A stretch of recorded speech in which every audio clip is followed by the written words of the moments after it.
Hello mga kabisayang kiat.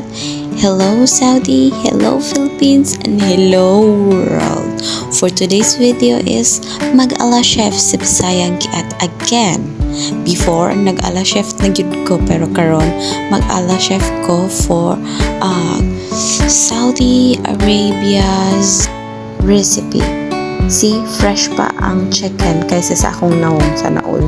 Hagad kay kong naong daabot lang. Ay na ninyo ang batang-bata lang nyo ang akong giloto ha. Okay, first I put yogurt, okay?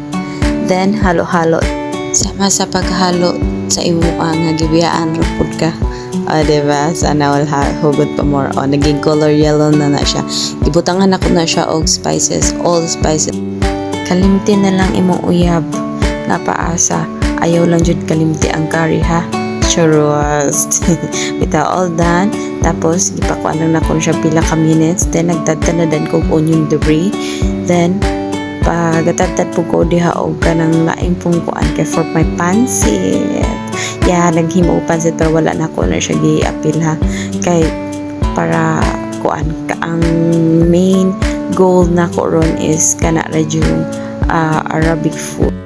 Dili siya napaasa. Uy, ngano naabot man gulo tawo ng tapika o diba? O diri lahi sa Saudi. Sa to ang maglungag dili inana. Diri isala-salaon pa nato, diba? O pagkahuman ana ko na siyang gitimplahan og asin. Cause then gitilwan ako og unsay lami, gibalikan ako og spices kay para matarong siya og timpla para malami. Malami sad ang gugma niya sa imuha. Ay, sana all. Ganun nabot na naman po ko ng tapika. Uy! O, diba? Pagkahuman ana is, naragyan po na akong gibuhat. O, diba? O, pero gibutangan na ako na siya og kanon. Kay, ang sa ilalom ana is chicken. Then, pagkahuman, butang na po ko kanon. Then, tapos pagkahuman, chicken na pod. Pagkahuman, kanon. Voila. O, diba? Inana ra siya kasayon para siya og Filipino food, but not Filipino food, it's Arabic food. Okay, they will call this chicken rice or rice chicken, I don't know. Voila, finish, bye.